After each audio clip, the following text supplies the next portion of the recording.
Hello everybody and welcome to TradeTheseStocks.com. We are moving on to lesson number 2, which is all about starting small. Now the first lesson and the most important lesson in trading is to not have that one big loser that is going to wipe out your whole entire account. So now we shift to being more responsible. We don't want to be like John and putting $100,000 into a trade. We want to start out small so that we can prove to ourselves that we can do this. Okay? We need to prove that we can trade first. So we need to build up that confidence in you as a new trader. And a lot of people are going to just close out this video and they're going to be impatient and say, I have better things to do. I already know this. Let me just go on and start trading. And you know what's going to happen to those people? They're going to lose their whole entire account within a month or two, maybe even less. So let them go, but you are smart, you're going to stick around, and you're going to allow me to tease you with these lessons before you even start trading. We need to develop patience, and we need to train your mind first, because 80% of trading is in your mind. Everybody can say, I saw this head and shoulders pattern and it triggered. I'm going to enter here. Let me go short. This is my level. Okay, everybody can say that, but what happens next? Head and shoulders patterns have a very high failure rate.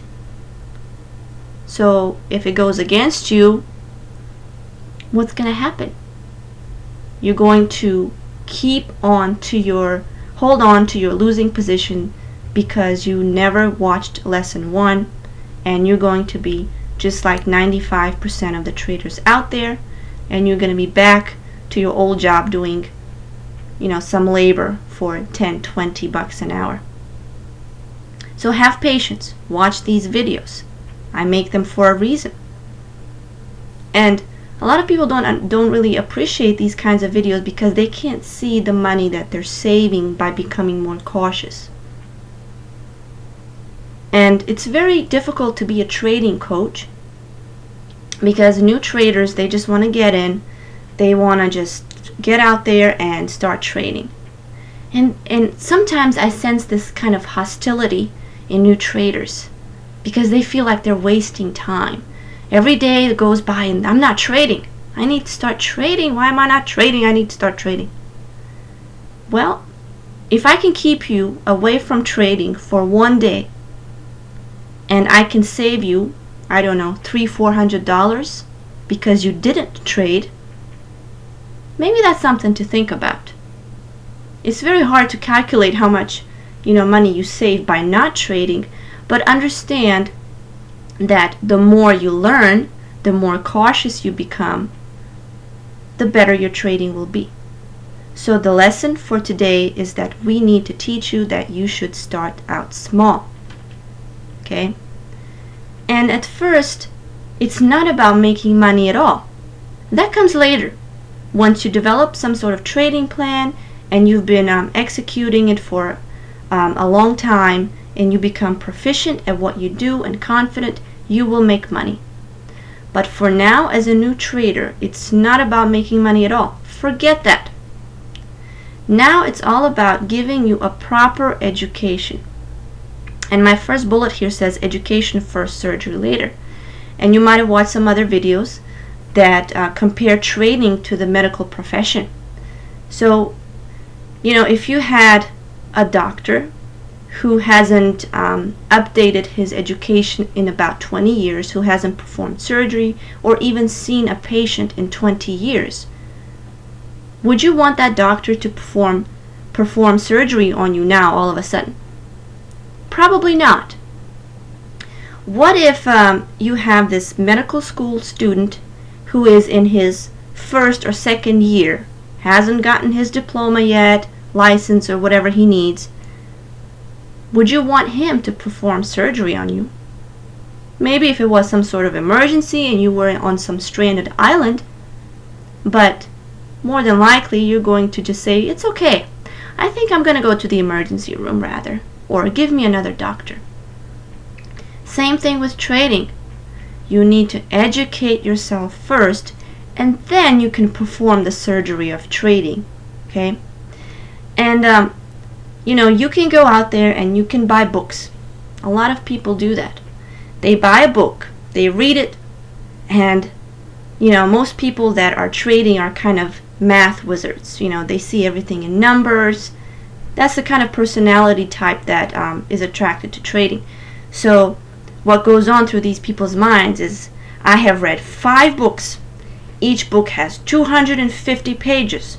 I have read, 1,250 pages. It took me 30 days to read these 5 books. I am ready. Not really. It helps you probably to have read these books, because they're going to teach you smart things like money management, and maybe a couple of patterns, maybe trend trading, a little bit about the markets. Okay, so it's not a waste of time. Obviously, you wouldn't be watching this video either, right? If you weren't interested in the markets. But now, what you need to do is, you need to take in what you have learned and perfect it. Okay? You need to develop the details of what you know. And that is going to what sets apart a good trader from a bad trader. It's the details. So everybody can go out there and buy a pattern book.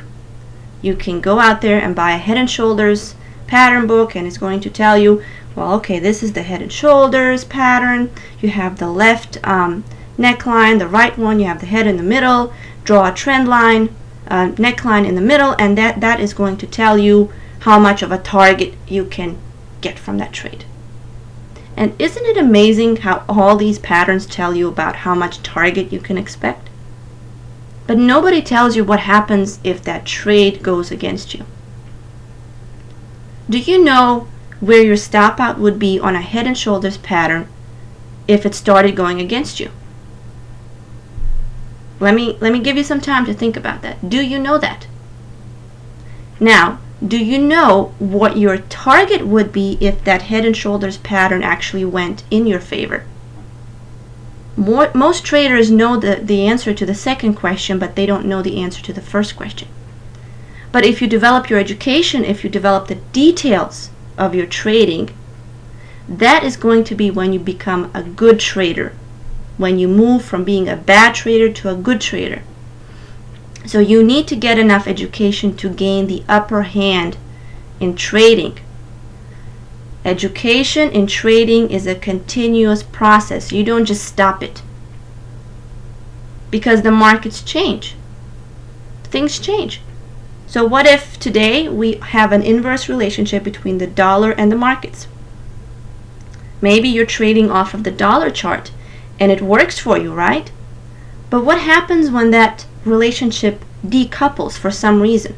If something happens, some sort of, like this money printing that has been going on or something to that effect, and then all of a sudden, for some reason, this relationship decouples, and now we have something completely different that is trending inverse to the markets. It's these details, it's your continuing education that is going to make you a successful trader. And the most important thing, like I said, it's not about making money at first. Why? Because your goal is to survive in the game long enough so that you can gain enough confidence in your trading plan. Once you have that confidence in your trading plan, and I don't mean arrogance, and I will explain that. Once you have that confidence in your trading plan, it will become flawless in execution. When you see that setup that is part of your trading plan, you will put in your entry will trigger, you will know where your exit is, your exit will be reached. If you get stopped out, great, your stop out was reached, you got stopped out, you lost a little bit of money, but guess what? You made more on the previous trade. Your trading plan is working. Now don't confuse this with arrogance, because a lot of people have this winning streak. And sometimes having a winning streak can be worse for a trader than having losers, because this makes you overconfident in something that is not based on any trading plan whatsoever. Okay? So if you're doing well in your trading, be able to pinpoint why you are doing well. Be able to pinpoint some sort of repetitiveness in your trading plan, because that is going to tell you that your plan is actually working, as opposed to just having random luck. But the goal is to survive. You have to be in the game long enough so that you gain enough education, enough experience to gain confidence in your trading plan. Survival is everything. Okay? So how do we survive? Lesson 1 taught us never have that big loser. So if you can eliminate that, you're going to stay in the game. Simple as that. Write that sentence if you have to. If you eliminate a big loser, you will stay in the game. Okay, now you might have other reasons to quit, but if you just eliminate that big loser, you should be okay. Okay? And most new traders, when they start out with a small account, and they don't know how to manage it. And so this problem, I coined it as the small account syndrome. New traders see these big accounts that are in the millions, and they see these huge returns, and they want the same thing. They want to make $100, $200, $1,000, $2,000, $3,000, whatever amount that they have in their minds. But you can't do that with a small account. And so they put their account into overdrive. So this poor account is being over leveraged, it's being overworked to get to big account status. But you can't do that. Remember, in lesson 1, there is no miracle. Okay, you're not going to make 100% overnight. And so understand that it's not about money at first. And this will shock you. Forget about making money. That comes later. Once you know the details and you're kind of perfecting your trading plan and you already have the confidence, that's when you start making money and improving how much money you make. But right now, as a new trader, you have to forget about making money. Stop counting the cents that you're making. Now, be aware of what you could be losing, obviously, right? If you see that you're entering some sort of danger zone, by all means, get stopped out. But don't get greedy. Don't say, oh, I'm going to make $100 in 1 hour. Forget about that.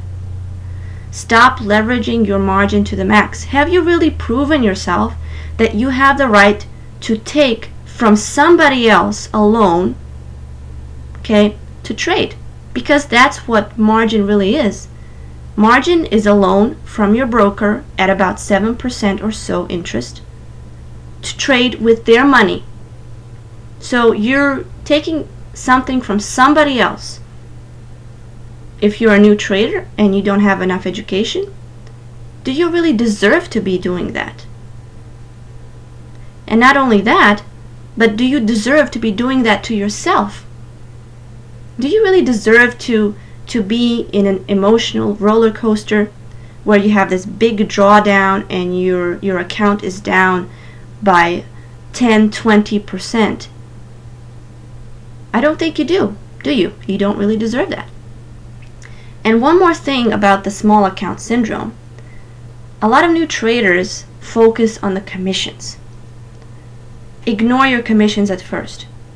Because once you become a big trader, once your account builds up, commissions become negligible because your account size has increased.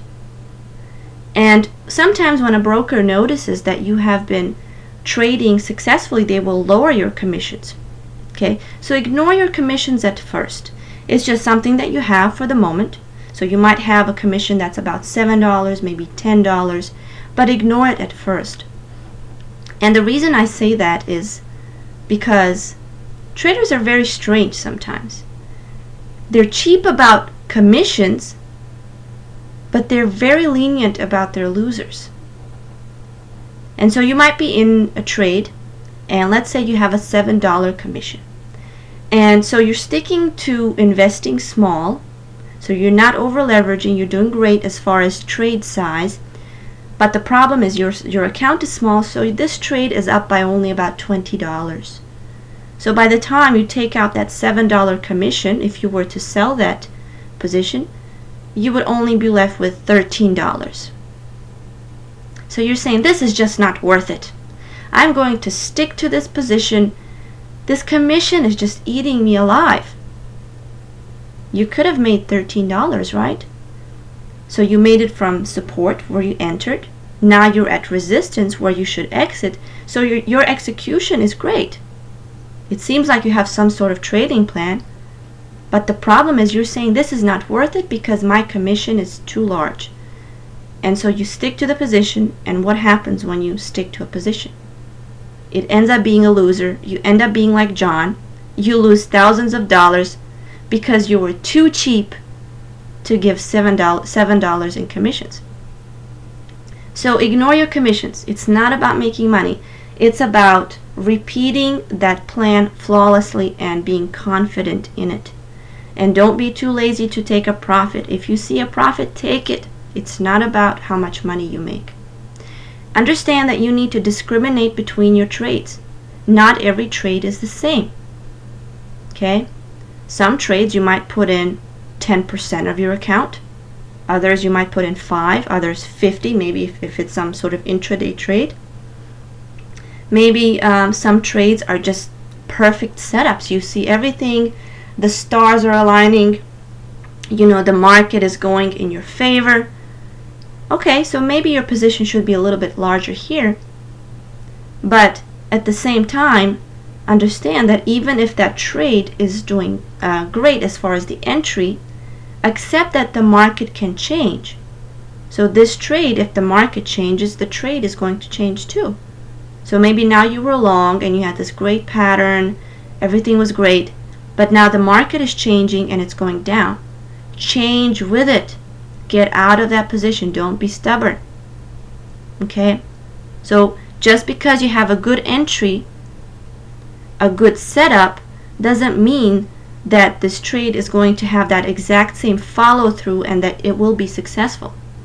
Accept losers, but only accept small losers. Don't accept that big loser. Refuse it. Refuse the big loser. You don't want that. You want the small loser.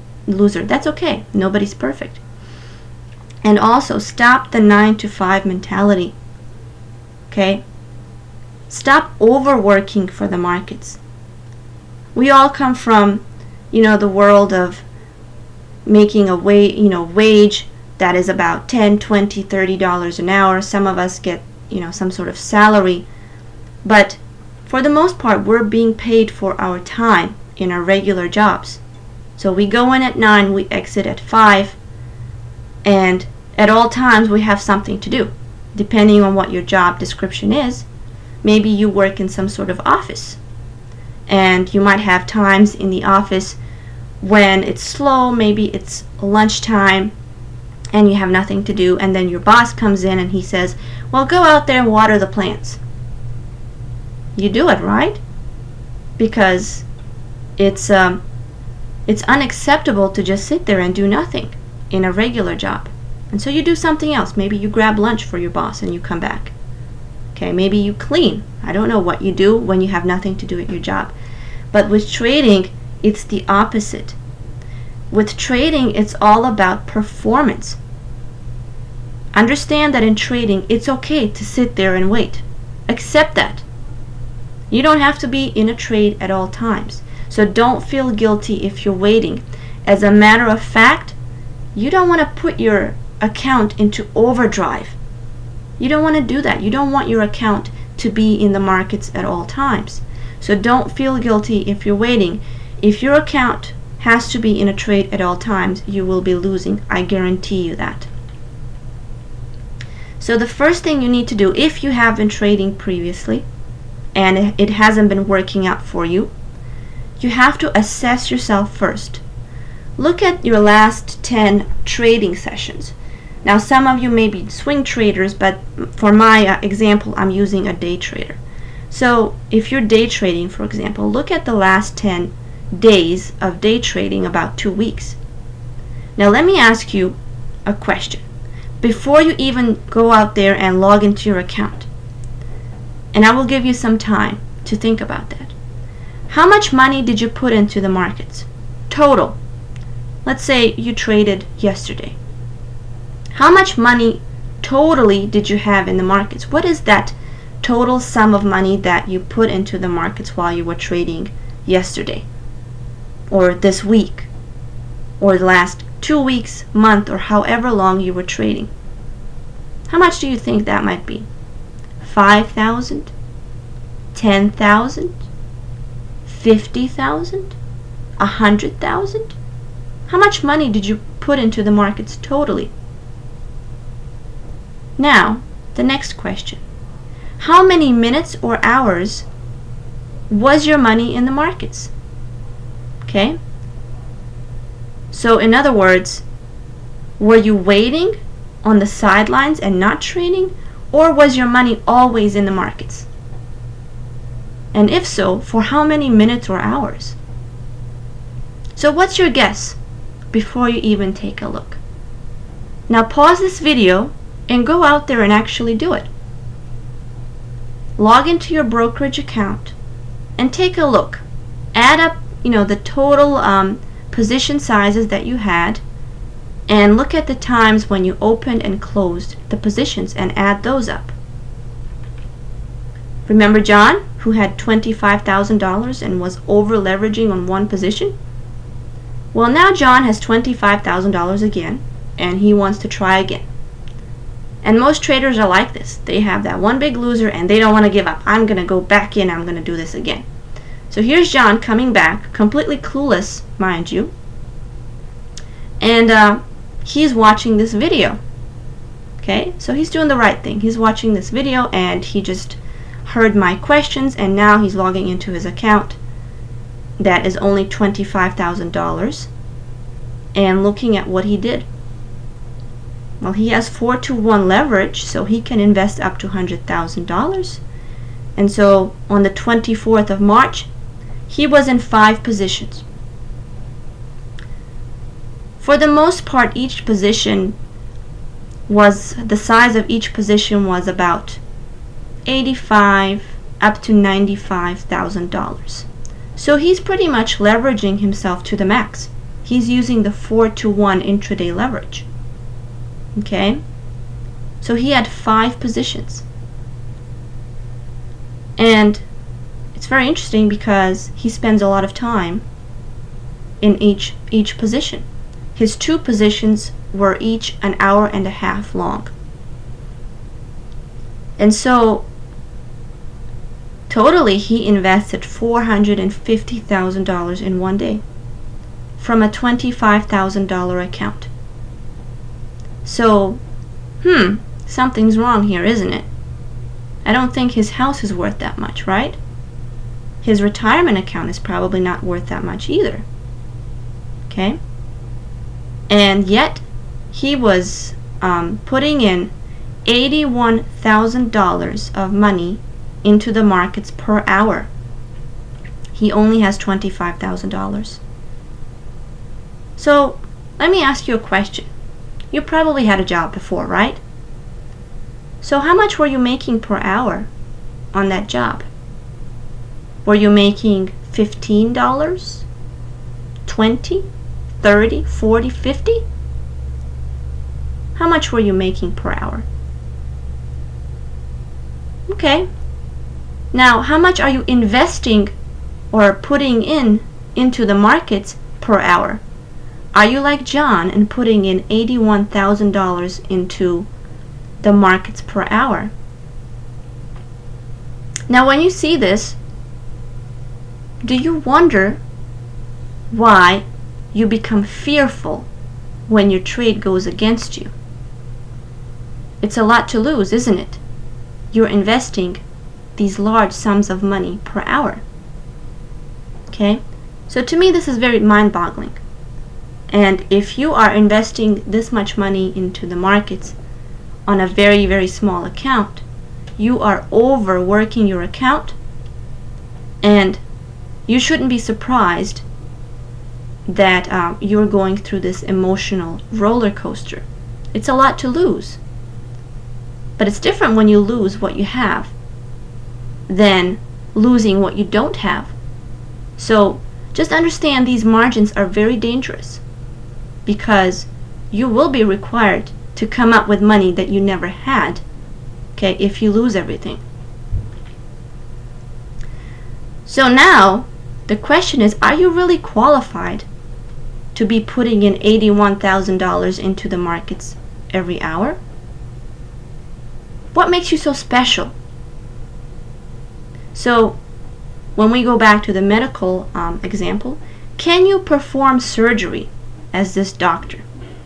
Do you have a diploma? In other words, are you educated enough? Have you read enough books? Okay, the books can help you, I guess. But now you need to go out there and watch videos like this. You need to learn how to develop a trading plan. You need to be educated about the markets, about the relationships in the market. So education is going to prepare you for what's out there in the market. So do you have this diploma? So at least this is the starting point. This education is the starting point of your trading career. Do you have this? Do you have the backbone of what you need? And then not only that, doctors have to continue their education, right? Because medicine changes, technology changes, same thing with trading. Trading changes, markets change. So are you continuing this education? The second question, do you have experience? Okay, so anywhere you get a job, especially a job where you're going to be putting in $81,000 per hour, mind you, they're going to ask you, do you have experience? So you're going to come up with a diploma, but now do you have experience? In other words, are you consistently executing your plan? Is there some sort of repetitive behavior in your plan that is making you money? Are you able to put your plan into one sentence? Are you able to put your setups into one sentence? Are you able to say, if I see such and such pattern that is at this price level, will I take that trade, and how many shares will I take, what will be my stop out, and what will be my exit? Are you able to put that into one sentence and repeat that pattern every day? And once you repeat this enough, you're going to get credentials. You're going to have something to show for your trading plan. You're going to have a high percentage rate. Now, the first thing in trading that you should look at is your percentage rate. Your winning percentage rate determines your profits, not the other way around. Your profits don't determine your winning percentage rate. Your winning percentage rate does. Okay? So if you get a high enough winning percentage rate, that's when you're going to see profits.